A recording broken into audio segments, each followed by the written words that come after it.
자, 자바 표준 라이브러리에서 문자열과 관련된 뭐 좀 빈번하게 사용되는 클래스는 요 한 세 가지 정도가 있습니다. 그래서 스트링은 우리가 많이 사용해 왔죠. 이 문자열을 이제 저장하는 타입으로 우리가 사용을 했었죠. 자, 스트링 빌더. 이제 요거는 이제 문자열을 우리가 조작할 때 뭐 합친다든지 또는 대체한다든지 그다음에 뭐 뭔가 뭐 원래 문자열에서 뭔가를 뺀다든지 뭐 그런 문자열을 조작을 할 때 많이 사용되는 클래스라고 볼 수가 있어요.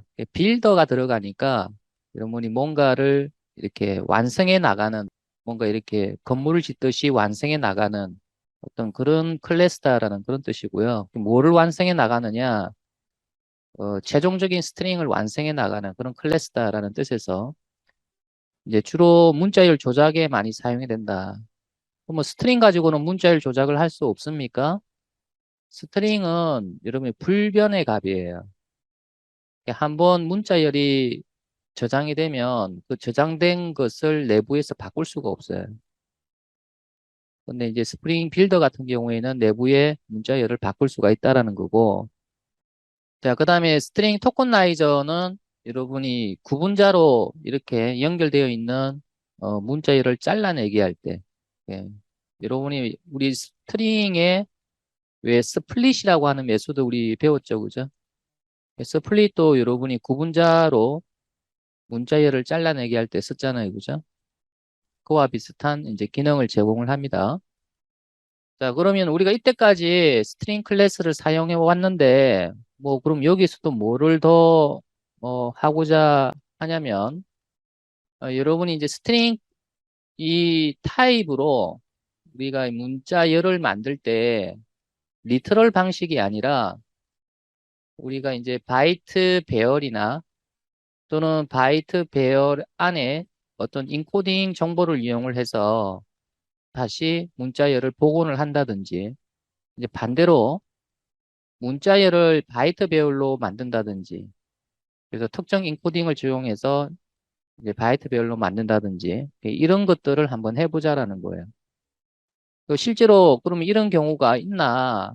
음, 바이트 배열을 문자열로, 반대로 문자열을 바이트 배열로 이런 변환하는 경우가 있나?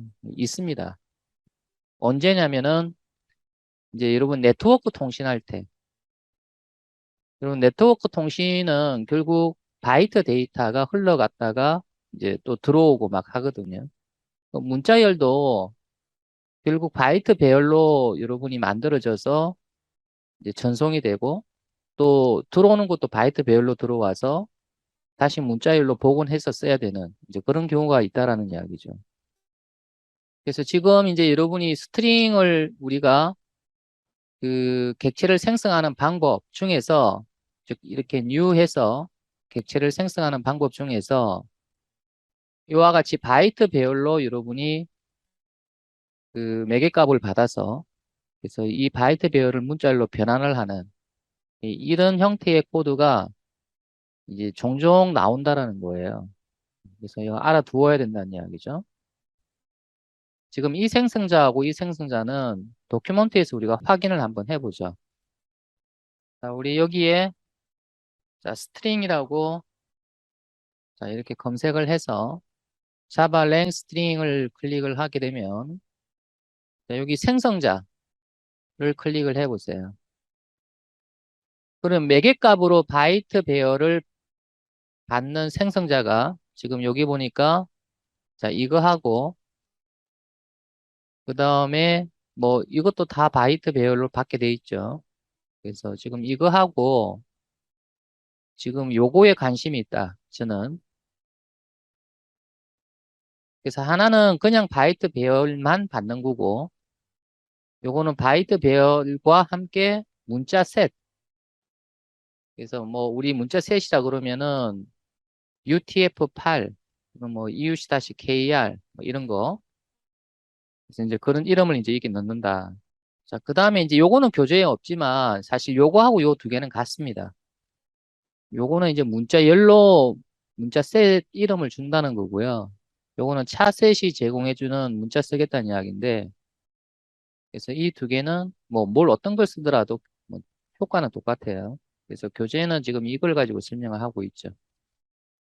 그래서 나머지 여러분이 생성자도 물론 있는데, 이제 지금 책에서는 바이트 배열로 이제 문자열을 만들고, 반대로 문자열을 바이트 배열로 만드는 그 방법을 좀 알아보자라는 거예요.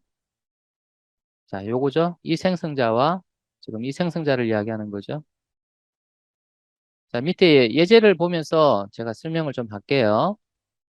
자, 내가 문자열 리터럴로 이렇게 자바라고 하는 문자열을 스트링 타입 변수에 이렇게 대입을 했어요. 자, 그러면 내가 이 데이터를 뭐 네트워크로 전송을 하고 싶다. 그럼 네트워크로 전송을 하려고 그러면은 바이트 배열로 변환을 해야 돼요. 왜냐면 네트워크로 전송되는 모든 데이터는 전부 다 0과 1로 이루어진 바이트 배열로 이제 만들어져서 전송이 되거든요.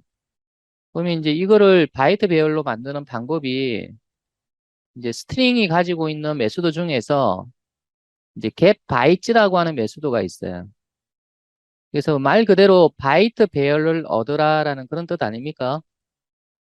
그런데 이제 이 get bytes라고 하는 이 메소드는 현재 기본 인코딩을 이용을 해서, 그러니까 현재 기본 문자셋을 이용을 해서 이제 이 문자열을 바이트 배열로 바꿉니다. 기본 문자셋이 만약에 EUC-KR이라 그러면 이 한글은 2바이트로 표현을 해서 지금 자바 같은 경우에 그럼 4바이트가 되는 거죠. 그러면 길이 4짜리 배열이 만들어져서 리턴이 되는 거고요. 만약에 UTF-8이 기본이다. 현재 그 JVM에서 쓰는 기본 문자셋이 UTF-8이다. 그러면은 이 한글 한자는 3바이트로 표현이 돼요. 그럼 이 두 개니까 이러면 6바이트죠. 그래서 이제 6바이트의 바이트 배열이 만들어집니다. 그래서 기본 JVM에 쓰는 문자 셋의 종류가 뭐냐에 따라서 이제 얘가 리턴되는 배열의 길이가 달라져요. 그래서 여기 주석을 보니까 여러분이 기본 UTF-8 인코딩이다라고 돼 있는데 지금 우리가 자바 17을 쓰고 있고 그다음에 여러분이 이클립스 가장 최신 버전인 2022년 지금 6월 버전 쓰고 있죠. 그죠? 여러분이 이클립스 그 이전 버전을 쓰게 되면은 기본이 EUC-KR로 돼 있어요. 확인은 어디서 하냐면은 여러분이 윈도우에 프레퍼런스로 들어가 보세요. 여기에 여러분이 워크스페이스로 들어가 보면 여기 텍스트 파일 인코딩이라고 돼 있죠. 그죠? 여기 지금 뭐로 돼 있어요? UTF-8로 돼 있죠. 그래서 이제 이게 그러니까 이 버전 이전에 이클립스 같은 경우에는 디폴트가 이걸로 지금 맞춰져 있어요. 이렇게. 지금도 이제 디폴트가 이거로 지금 표시가 돼 있는데, 우리가 처음 이클립스 요거 실행하고 나서 이 부분 넣으니까 요걸로 맞춰져 있었죠. UTF-8로. 이거 우리 안 바꿨어요. 그죠? 그래서 이제 이런 식으로 좀 되어 있었는데, 그래서 만약에 여러분이 이 디폴트라고 하는 요걸로 선택이 되어 있다라면, MS949 이게 이제 EUC-KR하고 똑같아요. 그래서 이걸로 되어 있다 그러면은 아까 이제 요 get bytes라고 하는 이 메소드를 통해서 여러분이 바이트 배열을 얻게 되면 이 한글 한자는 2바이트로 표현이 돼요. 그래서 이제 문자 셋에 따라서 이제 몇 바이트짜리냐가 이제 결정이 되는 건데. 그래서 이제 UTF-8로 만약에 여러분이 되어 있다. 그러면은 한글 한자는 3바이트로 표현이 됩니다. 자, 그러면 운영 체제에 따라서 JVM의 기본 문자 셋이 달라요. 그 여러분 맥 같은 경우에는 무조건 UTF-8이에요, 기본이. 근데 이제 윈도우 같은 경우에는 MS949가 기본이에요. 한글 윈도우 같은 경우는 MS945가 기본이기 때문에 JVM도 거기 맞춰지는 거죠. JVM도 거기 맞춰지기 때문에 한글 윈도우에 설치된 JVM은 디폴트가 다 EUC-KR, 즉 MS949로 되어 있어요. 그럼 내가 UTF-8로 인코딩해서 내가 바이트 배열로 만들겠다. 인코딩 한다는 거는 바이트 배열로 만드는 걸 이야기해요. 그러면 여러분이 그냥 이렇게만 하면 되는 게 아니라 이제 여기다가 추가적으로 이제 뭘 더 넣어주느냐. 자, 뒤에 보세요. 뒤에 보시면 자, 요와 같이 get bytes라고 하는 이 메소드에 인코딩 문자 셋 이름을 넣어줍니다. 예. 어떤 문자 셋으로 인코딩 할 거냐. 여기에 여러분이 UTF-8 이렇게 넣어주면 이제 요 데이터 안에 있는 문자열을 UTF-8 문자 셋에 맞게끔 바이트로 변환을 시킨다는 이야기죠. 그래서 여러분이 get bytes라고 하는 이 메소드는 좀 알아두시는 게 좋습니다. 자, 아까 우리 자, 스트링 여기에서 메소드 부분, 이 메소드 부분에 여러분 get bytes라고 하는 메소드를 찾아보면 요거 있죠. 그래서 현재 기본 문자 셋을 가지고 바이트 배열로 만드는 거고요. 자, 이 밑에 get bytes 하고 나서 문자 셋을 문자열로 받는 이 메소드 또는 바로 아래쪽에 여러분 차셋이라고 하는 여기에 맞는 바이트 배열을 리턴하는 그래서 이제 이런 것들을 이용해서 문자열을 바이트 배열로 이제 만든다. 그래서 요 메소드는 여러분이 좀 알아두어야 되고 같이 또 여러분이 뭐를 알아두어야 되냐면 이제 반대로 바이트 배열로 되어 있는 것을 다시 원래 문자열로 바꾸는 작업. 이걸 이제 디코딩이라고 이야기해요. 아까 인코딩은 문자열을 바이트 배열로 이렇게 하는 것을 인코딩이라고 그러고 디코딩은 반대로 바이트 배열을 원래 문자열로 바꾸는 작업을 디코딩이라고 이야기해요. 그래서 이제 이거 같은 경우는 이제 디코딩을 기본 문자 셋으로 디코딩을 하는 거고 그다음에 이제 이거 같은 이 두 개 같은 경우는 이제 주어진 이 문자 셋으로 디코딩해서 이제 만들겠다는 그런 뜻이거든요. 그래서 여러분 이제 이 예제는 이제 둘 다가 들어가 있어요. 그래서 이 문자열을 자 이렇게 바이트 배열로 인코딩을 해서 이제 얻고 자 이거를 다시 뭐 하고 있습니까? 이걸 다시 디코딩하고 있죠, 그죠? 원래 문자열로 바꾸는 작업을 한번 해보는 거예요. 그래서 바이트 배열로 만들었다가 이걸 다시 바이트 배열을 원래 문자열로 만드는 거예요. 그래서 이때는 이제 생성자를 이용을 하는 거고. 자, 요거는 기본 문자 셋을 가지고 쓰는 거고요. 그 다음에 뒤에 이제 요거는 내가 지정한 문자 셋을 쓰는 거예요. 자, 이 문자열을 내가 지정한 문자 셋을 이용해서 바이트 배열로 만들어.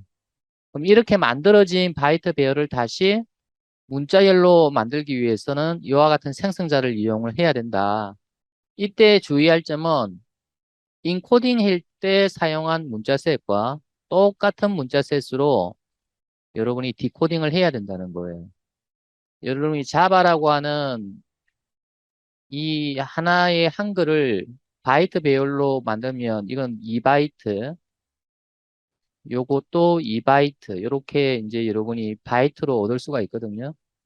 그럼 요거는 여러분이 EUC-KR 방식으로 이제 인코딩 했을 때 이렇다는 거고. 근데 이제 여러분이 디코딩 할 때 이걸 안 쓰고, 만약에 UTF-8을 쓰잖아요. 그럼 UTF-8은 이 세 개를 가지고 한글 한자를 만들려고 얘를 쓸 거예요. 사실 이 두 개만 가지고 자를 표현하는데, 이 세 개를 가지고 자를 표현을 하는 것처럼 해석을 해버리면 한글이 깨져버립니다. 그래서 이거 염두에 두시고, 지금 이 예제를 여러분이 해볼 필요가 있습니다. 자, 요거는 저하고 같이 한번 해볼게요. 자, 새로운 패키지 하나 만들고요. 패키지 이름은 챕터 12. 자, 섹션 05. 자, 여기에 클래스를 하나 만들어 주는데 자, byte to string example. 자, 메인 메소드.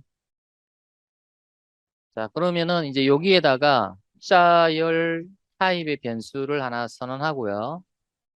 이 리트럴로 자, 자바라고 자, 입력을 해서 이제 대입을 해줬어요. 자, 그러면 이거를 바이트 배열로 한번 바꿔보자. 바이트 타입의 배열. 자, 변수 여러분이 ARR1 이렇게 이제 선언해 주고요. 자, 데이터라고 하는 이 참조 변수를 통해서 점을 찍고 이제 get bytes 스트링 타입이 갖고 있는 이 메소드를 호출을 해주면 이제 여러분 바이트 배열을 이제 얻을 수가 있다. 그럼 여기 바이트 배열 안에는 뭐가 들어가 있겠습니까? 0과 1로 구성된 데이터가 쭉 들어가 있겠지, 그지? 자, 그러면 실제로 길이가 얼마인지를 한번 조사를 해봅시다. system.out.println 그래서 arr1.length 여러분 배열의 길이는 length 속성으로 읽을 수 있다고 이야기했었죠, 그죠? 그래서 저장을 하고 실행을 하면 6이 나옵니다. 그럼 6이 나왔다는 이야기는 한글 한자를 몇 바이트로 해석을 했다는 이야기입니까? 3바이트로 해석했다는 이야기지, 그지? 자, 요거 한번 출력을 해볼까요? 자, system.out.println 자, arrays.toString 자, 여기다가 arr1이라고 한번 줘보세요. 자, 요거는 뭐냐면 자, arrays라고 하는 거는 클래스입니다. 그래서 이제 점을 찍고 toString 했다는 이야기는 이것을 객체를 만들지 않고 클래스를 통해서 막바로 실행을 하는 거죠. 호출을. 그럼 이건 정적 메소드가 되는 거죠. arrays의 정적 메소드를 사용해서 지금 여기 arr1을 여기다 넣어주면 이제 이 메소드는 이 배열 안에 있는 항목을 문자열로 출력을 해주는 거예요. 일단 실행을 해보세요. 일단 실행을 해보면 자 이런 식으로 출력이 돼요. 그러면 여기 자에 해당되는 게 여기서 세 개의 항목 0, 1, 2가 자에 해당이 되고 그 다음에 여기 이 세 개가 바에 해당이 됩니다. 그러니까 여러분이 문자셋에 있는 이 문자 번호는 숫자죠, 숫자. 그럼 A는 몇 번, 뭐 B는 몇 번, 한글 가는 몇 번, 나는 몇 번, 이런 식으로. 그래서 이제 여러분이 문자셋에 있는 각 문자에 대한 번호를 가지고 이렇게 바이트 배열로 만들어 주는 거예요. 근데 이 문자셋마다 이런 번호가 다 달라요. 예, 뭐 UTF-8 같은 경우에는 몇 번, 뭐 EUC-KR은 몇 번, 이게 번호가 다르기 때문에 그래서 여러분이 한글을 2바이트로 해석해야 될지 3바이트로 해석해야 될지 이 차이가 있는 거죠. EUC-KR 같은 경우에는 자, 번호가 매겨져 있냐면 일단 숫자, 알파벳, 영어죠. 알파벳 하게 되면 일부 라틴어까지 포함을 하긴 해요. 그 다음에 한글. 그래서 이제 이런 것들이 쭉 번호화돼 있어요. 뭐 이거는 몇 번부터 뭐 예를 들어서 뭐 50번부터 뭐 80번까지 이런 식으로 알파벳은 뭐 65번부터 쭉 뭐 몇 번까지 한글은 또 몇 번부터 또 몇 번까지 이런 식으로 쭉 번호가 다 매겨져 있거든요. 그러면 이런 번호를 여러분 바이트로 바꾸었을 때 이제 한글 같은 경우에는 2바이트면 충분하더라라는 거죠. 이런 숫자를 갖다가 바이트로 바꿀 때. 근데 이제 여러분이 UTF-8 같은 경우는 자, 지금 이 내용은 포함하고요. 물론 이 내용 포함하고 플러스 그다음에 여러분이 전 세계 문자가 다 포함되어 있어요. 우리나라 한글뿐만 아니라 뭐 일본어, 뭐 중국어, 뭐 스페인어, 뭐 저기 아프리카의 또 어떤 또 민족의 언어까지 다 포함하고 있는 게 UTF-8이거든요. 그래서 이제 유니코드라고 하는 거죠. 전 세계 언어를 다 포함하고 있으니까. 근데 이렇다 보니까 이제 EUC-KR은 이 최대수를 표현하는 데는 2바이트만 표현하면 되는데 전 세계 문자를 전부 다 번호를 매기다 보니까 이 번호가 커지는 거예요. 그러니까 어떤 문자는 2바이트로만 표현을 할 수가 있는데 어떤 거는 3바이트로 표현을 해야 되는 것도 있고요. 숫자가 너무 크기 때문에. 또 어떤 거는 4바이트로 표현해야 되는 문자도 있더라는 거죠. 그래서 문자마다 바이트 수가 틀려요. 2바이트로 표현 가능한 숫자가 있는 반면에 3바이트로 표현해야 되는 숫자가 있고요. 그 다음에 4바이트로 표현해야 되는 숫자가 있다는 이야기예요. 전 세계 문자를 이렇게 번호를 매기다 보니까. 그래서 이제 한글 같은 경우에는 EUC-KR은 2바이트로 표현되는 숫자로 이렇게 매겨져 있는데 UTF-8 같은 경우에는 한글 같은 경우에는 이 두 개의 바이트 가지고 표현할 수 없는 숫자, 즉 세 개의 바이트로 표현할 수 있는 숫자로 번호가 이렇게 되어 있어요. 그래서 이제 여러분이 문자열을 갭 바이트 한다고 그래서 항상 동일한 길이의 바이트 배열이 얻어지지는 않는다. 지금 현재 문자 셋이 이걸로 되어 있다 그러면은 요거는 이제 길이가 4짜리가 얻어지는 거고 만약에 얘가 기본으로 되어 있다면 이건 길이가 6짜리가 나온다는 거죠. 이게 한글이 두 개니까. 그런데 이제 이거나 숫자나 알파벳은 다 한 바이트입니다. 한번 해볼까요? 여러분 여기다가 A 넣어보세요. 자, A 넣어보세요. 여기다가. 그럼 이거 다 해서 UTF-8로 여러분이 해석을 하게 되면은 이 전체는 몇 바이트가 나와요? 알파벳 숫자는 전부 다 한 바이트라고 이야기했어요. 한 바이트 숫자로 되어 있어요. 그럼 당연히 7이 나오지 않겠습니까? 맞죠? 그래서 이제 97이 여러분이 A이고 여기서 여기까지 세 개가 자, 여기서 세 개가 바 이런 꼴이라는 거죠. 자, 이번에는 여기다가 이거 넣어보세요. 그 EUC-KR이라고 넣어보세요.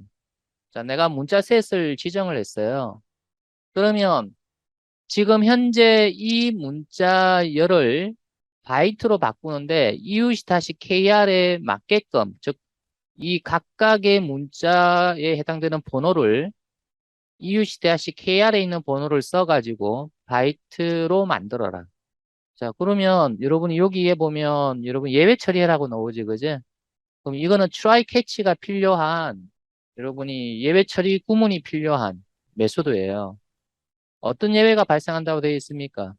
unsupported encoding exception. 즉, 여러분이 여기다가 제대로 된 문자 셋의 이름을 줘야지 이상한 거 주게 되면 예외 발생한다는 그런 뜻이에요.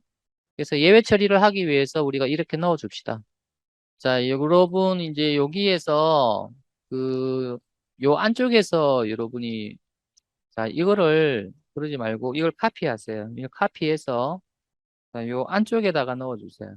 그리고 이것도 자, 여기서 막바로 이렇게 할게요. 이거 지워버리고 좀 간단하게 할게요. 그래서 예외 처리가 필요한 코드이기 때문에 얘가 그래서 이제 우리가 배웠듯이 try catch로 이렇게 묶어주는 거예요. 자, 저장을 하시고 실행을 한번 해보세요. 하면 어때요? 알파벳은 여전히 한 바이트 크기를 가지는데 여러분 한글 한자는 몇 바이트 크기를 가진다? 2바이트 크기를 가지죠, 그죠? 자, 다시 이거를 뭐로 바꾸냐면 UTF-8로 바꿔보세요. 다시 이거를 UTF-8로 바꾸게 되면은 자, 한글은 몇 바이트? 3바이트 번호로 한글 한자는 표현이 되거든요. 그래서 여러분이 현재 운영 체제가 기본이 무슨 문자 셋으로 되어 있느냐에 따라서 여러분이 얘가 리턴하는 바이트 배열의 길이는 달라지겠죠, 그죠? 근데 여러분이 이렇게 딱 문자 셋을 지정해 버리면 어떻게 돼요? 바로 이 문자 셋에 맞게끔 바이트 배열로 변환이 됩니다. 알겠죠? 그래서 이제 어디에서 실행하든지 상관없이 내가 이 바이트 길이를 통일화하겠다라고 한다면 여기다가 문자 셋을 주라는 이야기입니다. 이해되시죠?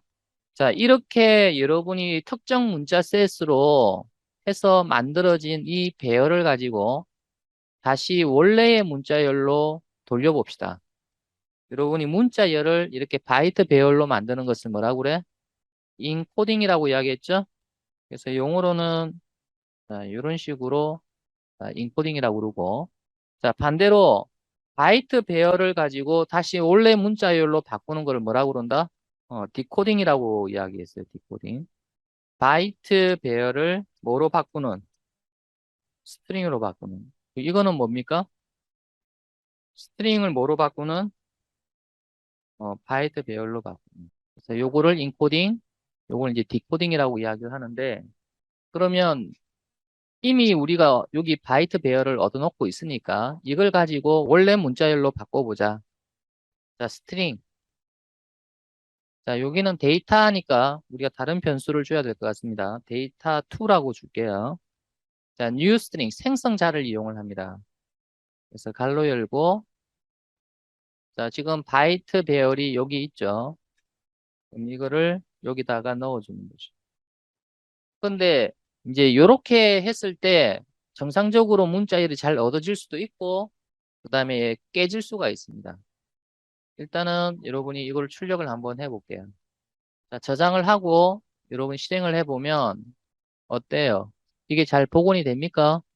자, 그러면 여러분의 기본이 현재 여기서의 기본, 이클립스 여기서의 기본이 UTF-8이에요. 그럼 UTF-8로 해서 내가 인코딩한 거를 UTF-8로 디코딩 한다? 전혀 문제 없죠. 근데 만약에 여러분이 요거를 자, EUC-KR이라고 줘서 자, 이 문자셋을 이용해서 이렇게 바이트 배열로 변환했다면 이거를 그냥 여기다가 주게 되면은 이거 어떻게 될까요? 요거는 기본이 UTF-8로 여러분이 디코딩 할 거 아닙니까? 그러면 여러분 실행하게 되면은 한글이 깨집니다. 이해되죠? 자, 그러면 여기서도 여러분이 디코딩 할 때도 역시 인코딩 할 때와 동일한 문자셋을 줘야 됩니다. 그래서 여기다가 콤마를 찍고 EUC-KR. 그래서 인코딩 할 때와 동일한 문자셋을 주고 디코딩을 해야만이 올바르게 여러분이 문자열로 복원이 된다. 그래서 이제 교재에서는 이제 바로 이 예제를 하고 싶었던 거죠. 그래서 자바에서 문자열과 관련된 클래스가 세 가지가 있는데 우리 스트링은 지금까지 많이 사용해 왔단 말이지. 이런 식으로 문자열을 저장하는 타입으로 많이 사용해 왔죠. 그리고 또 스트링이 갖고 있는 메소드들도 우리가 살펴봤죠. 근데 이제 지금 하나만 더 여기서 살펴보자라는 거고, 이제 인코딩하고 디코딩하는 방법을 살펴보자는 거죠, 결국은. 그래서 여러분이 인코딩 한 이후에 바이트 배열을 가지고 여러분이 디코딩을 할 경우에 이와 같은 생성자를 이용해서 사용할 수 있다. 자, 이번에는 스트링 빌더 클래스에 대해서 좀 알아봐요. 아까 제가 빌더라고 하는 이 전미사가 붙어 있는 의미에 대해서 잠깐 이야기했는데, 뭔가 이렇게 완성해 나가는 것들을 이제 빌더라고 이야기를 해요. 그러니까 문자열을 완성해 나가도록 하는 그런 클래스다라는 이야기고요. 자, 그러면 한 번에 어떤 문자열로 저장하는 게 아니라 여러분이 문자열을 계속 조작해 가면서 이제 문자열을 완성해 나가는 방식이다라는 그런 뜻인데, 자, 여러분 그 스트링이라고 하는 타입, 요 타입은 그 불변의 문자열을 저장한다라고 이야기를 했잖아요. 그래서 여러분 ABC라고 하는 요거를 여기다 저장을 했다. 그럼 여러분 이 코드를 보게 되면은 마치 이제 원래 데이터에 이제 있는 문자열에다가 DF를 더하기를 해서 다시 데이터에 이렇게 대입하는, 그러니까 원래 ABC에다가 DF를 더 추가하는 듯한 그런 생각을 이제 여러분이 하실 수가 있는데, 사실은 여러분이 원래 ABC에다가 DF가 추가가 되는 게 아니고요. 불변이라 그랬죠. ABC는 있고, 원래 ABC는 있고, 이제 여기다가 더하기 DF 하게 되면은 A, B, C, D, E, F라고 하는 문자열이 새로 하나 만들어져서 이제 이 데이터가 원래는 얘를 참조하고 있었는데, 자, 이 코드에서 자, 이것 때문에 자, 새로운 다른 객체, 새로운 다른 스트링 객체를 이렇게 이제 참조하게 된다. 그래서 이제 ABC 여기 안에서 DF가 되는 게 아니고요. 완전히 새로운 스트링 객체가 만들어지면서 이런 식으로 참조가 바뀌게 된다. 그래서 이제 스트링이 이렇게 여러분이 불변의 값을 갖고 있기 때문에 이제 이런 현상이 생기는 건데, 그러면 이제 이 더하기라고 하는 이거를 하면 할수록 어떻습니까? 이런 객체 수가 늘어나겠죠, 그죠? 예, 더하기를 하면 할수록 이런 새로운 객체가 막 생긴단 말이죠. 그래서 이제 이런 것보다는 여러분이 이런 플러스나 문자열 어떤 위치에다가 새로운 문자를 끼워 넣는 이런 것도 문자열 조작이 될 수도 있고, 그 다음에 이제 문자열에서 뭔가를 빼는 것도 문자열 조작이라고 볼 수가 있겠죠. 그래서 그렇게 문자열 조작을 할 때마다 결국은 새로운 문자열이 계속 이렇게 객체가 생성이 된다. 그래서 이제 그럴 경우라면 여러분이 스트링이라는 타입을 쓰지 말고 스트링 빌더를 쓰라라는 겁니다.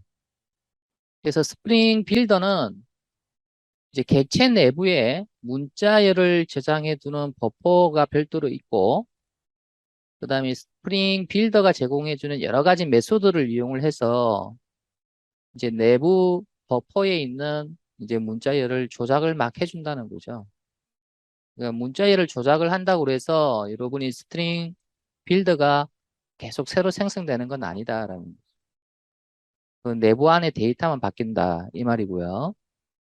스트링 빌더가 제공해주는 메소드를 보게 되면은 append 이거 추가한다는 거잖아요. 그래서 맨 뒤에 추가한다라는 그런 뜻이고 이거는 이제 플러스하고 똑같은 기능을 낼 거고요. 그다음에 insert는 특정 위치에 끼워 넣기 하는 거예요. insert는. 그다음에 delete는 이제 특정 부위를 이제 빼버리는 거죠. 삭제를 해버리는 거고. replace는 여러분 다 아시죠? 교체. 그래서 여러분이 이런 append, insert, delete, replace 이와 같은 문자열 조작을 하게 되면은 스트링 빌더 내부에 데이터만 바뀐다는 거죠. 그러면 최종적으로 내가 완성을 했다. 스트링을 문자열을 완성을 했다. 그러면은 toString이라는 메소드를 호출을 하게 되면 완성된 문자열을 얻을 수가 있다는 거죠. 자, 여러분이 빌더는 대부분 이런 메소드를 실행하고 나서는 자기 자신의 객체를 리턴하게 되어 있습니다. 앞으로 여러분이 전미사가 빌드로 되어 있는 클래스 몇 개를 보실 겁니다. 그래서 이런 클래스는 자, 메소드가 대부분 리턴 타입이 자기 자신이 나와요. 볼까요? 스트링 빌더라고 이렇게 찾아보게 되면은 자바랭 스트링 빌더가 나오죠. 그래서 클릭을 한번 해보세요. 메소드로 가보면 여러분 append의 리턴 타입이 뭐예요? 자기 자신의 타입이죠. 그 다음에 여러분이 이 아래쪽에 자 insert도 마찬가지 자기 자신의 타입. 뭐 delete가 자 여기 있죠, 그죠? 역시 자기 자신의 타입으로 리턴돼요. 그 여러분이 이제 우리가 늘상 하는 방법대로 자, string builder sb라고 줄게요. new string builder. 자, 이렇게 객체를 만들고 나서 sb.append 내가 a, b, c를 자, 추가하겠다. append 하게 되면은 제일 마지막에 추가를 하는 거예요. sb.또 append df. 그래서 이런 식으로 계속 append 이렇게 할 수 있겠죠. 또 sb. 뭐 delete 하여튼 이런 식으로 sb.insert 이런 식으로. 그래서 이거는 우리가 늘 그 코딩 해왔던 방식이고요. 그런데 이제 빌더 같은 경우는 물론 이렇게 해도 되는데 그 이와 같은 메소드 체이닝 패턴을 이제 사용을 할 수 있도록 디자인이 되어 있습니다. 자, 내가 최종적으로 얻고 싶은 거는 문자열이에요. 결국 최종적으로 얻고 싶은 거는 문자열인데, 자, 리절트라고 할게요. 근데 내가 스트링 객체로 만드는 게 아니라 빌드를 통해서 만들고 싶은 거죠. 그러면 new string builder. 여기에 세미콜론 안 찍습니다. 세미콜론 찍지 않고 자, 이 자리에다가 점을 찍어요. 그럼 이 말은 무슨 말이 됩니까? 이 객체가 가지고 있는 메소드로 호출을 하겠다는 이야기입니다. 그럼 append 이렇게 해주고 ABC 이렇게 줬다고 칩시다. 근데 여기다 또 세미콜론을 찍지 않아요. 세미콜론을 찍으면 끝나니까. 실행문이 끝나니까. 아직 실행이 안 끝났다라는 거죠. 자, 여기서 여러분이 또 점을 찍으면 이 점은 어떤 객체를 이야기할까요?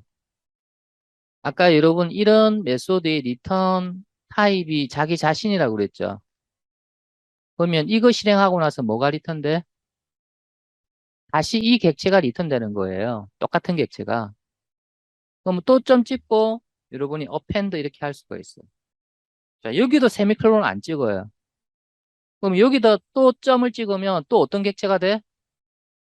또 똑같은 객체예요. 이 객체의 append, 또 이 객체의 append, 또 이 객체의 append 이런 식이야.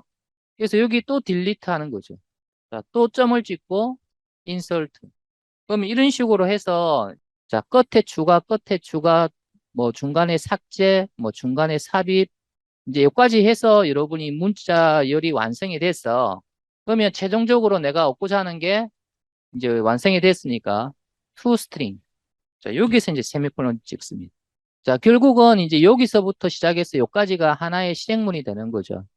그래서 요 객체 만들고 나서 이 객체의 append, 또 얘가 리턴하는 것도 똑같은 객체니까 또 append.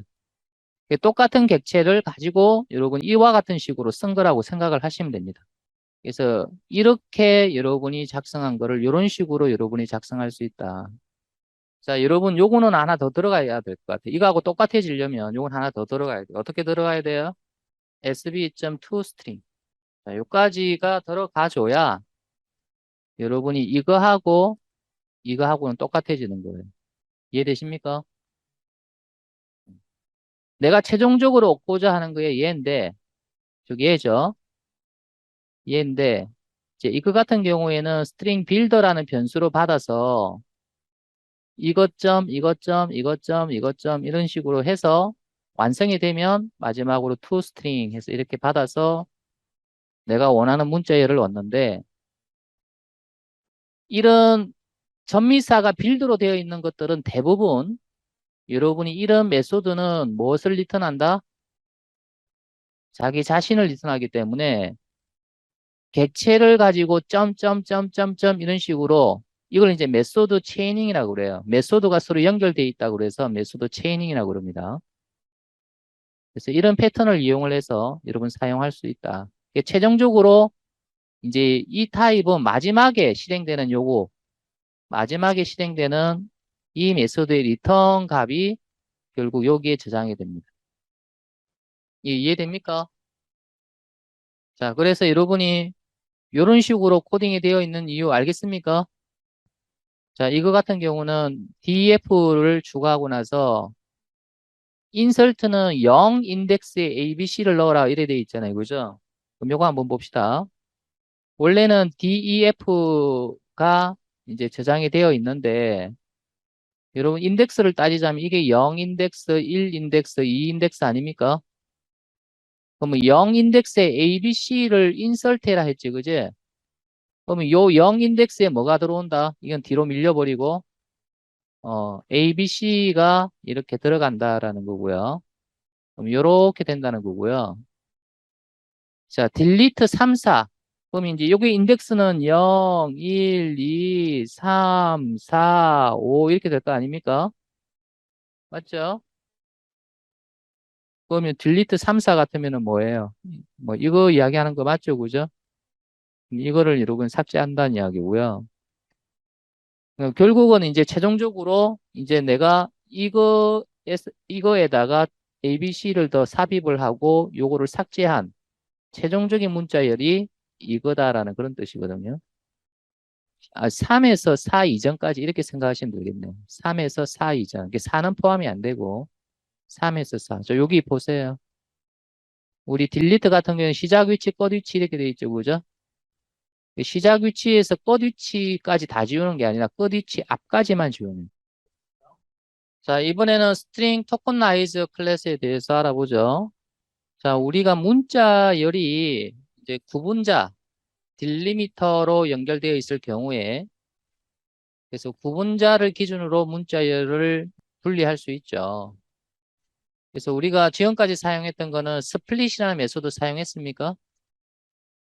그래서 이제 이 스플릿은 사실은 좀 더 여러분이 매개 값을 복잡하게 줄 수가 있었어요. 근데 우리는 매우 간단한 방식으로 썼죠. 구분자가 콤마이거나 또는 구분자 없이 한 칸씩 띄워져 있는 경우 이제 구분자가 다 똑같은 모양이 들어가 있다는 거죠.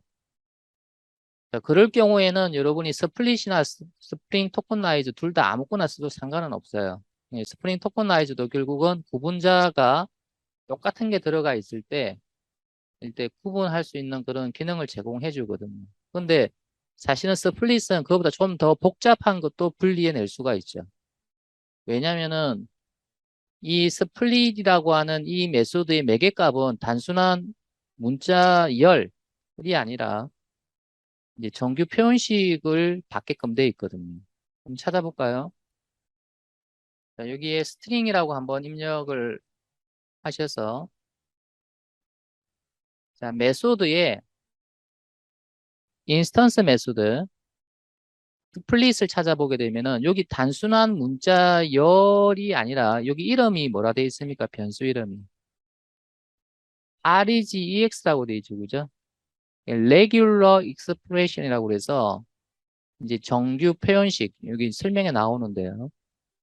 그래서 정규 표현식을 제공을 해서 이 정규 표현식에 맞는 것을 구분자로 하겠다라는 그런 뜻이거든요. 그럼 예를 들어서 지금 이 문자 열을 잘 보시면 구분자 기호가 몇 개가 들어가 있어요. 이름, 지금 여기 이름이라 다 가정을 하고 이름을 분리시켜주는 구분자가 종류가 몇 가지죠? 앰프센트 하나, 콤마 하나, 대시 하나, 세 개죠, 그죠? 그러면 이것들을 다 구분자로 인식을 해서 요 이름을 내가 별도로 배열로 해서 얻고 싶다라고 할 때는 여러분 스플릿에다가 이와 같이 여러분이 기호를 넣어주면 돼요. 앰퍼센트 파이프, 콤마 파이프, 대시. 그래서 이런 문자열도 스플릿을 가지고 이런 구분자를 여러 개를 주고 여러분이 배열로 만들 수가 있었어요. 근데 우리는 이런 식으로 안 썼죠. 대부분의 코딩 테스트 문제에서는 구분자는 콤마이거나 또는 여러분이 한 칸씩 띄워져 있는 경우가 대부분이기 때문에 보통 여기는 하나의 문자가 오는 게 이제 일반적이었죠. 그런데 이런 경우는 여러분이 스트링 토커나이즈를 쓸 수가 없어요. 스트링 토커나이즈는 구분하는 이 구분자, 이게 문자열을 구분하는 구분자가 하나로 거의 통일되어 있어야 돼요. 이것처럼. 여기는 뭐로 구분되어 있습니까? 슬래시로 구분되어 있지, 그지? 그래서 이제 이런 형태가 되어야 뭐 콤마이거나 또는 뭐 한 칸씩 띄워져 있거나 이게 똑같은 구분자로 이런 식으로 이제 되어 있을 경우에 자, 이와 같이 스트링 토커나이저라고 하는 객체를 만들 때 자, 요 문자열을 먼저 주고 그 다음에 요 구분자에 대한 정보를 두 번째 매개값으로 주면 이제 내부에서 이 스트링 토커나이저 내부에서 이러한 문자열을 분리해서 얻을 수 있게끔 해준다는 거죠. 그래서 스트링 토커나이즈도 객체이기 때문에 이제 메소드가 있겠죠. 그래서 그 메소드가 이런 게 있다. 자, 도큐먼트 한번 찾아보겠습니다. 자, 여기다가 자, 스트링 자, 토컨 나이즈 뭐 다 입력하지 말고요. 그래서 이렇게 찾겨지면 여러분이 클릭해서 한번 들어가 보세요. 자, 생성자부터 한번 볼까요? 생성자를 보게 되면은 자, 이와 같은 식으로 이제 매개값을 줄 수 있다. 이렇게 돼 있죠. 그죠?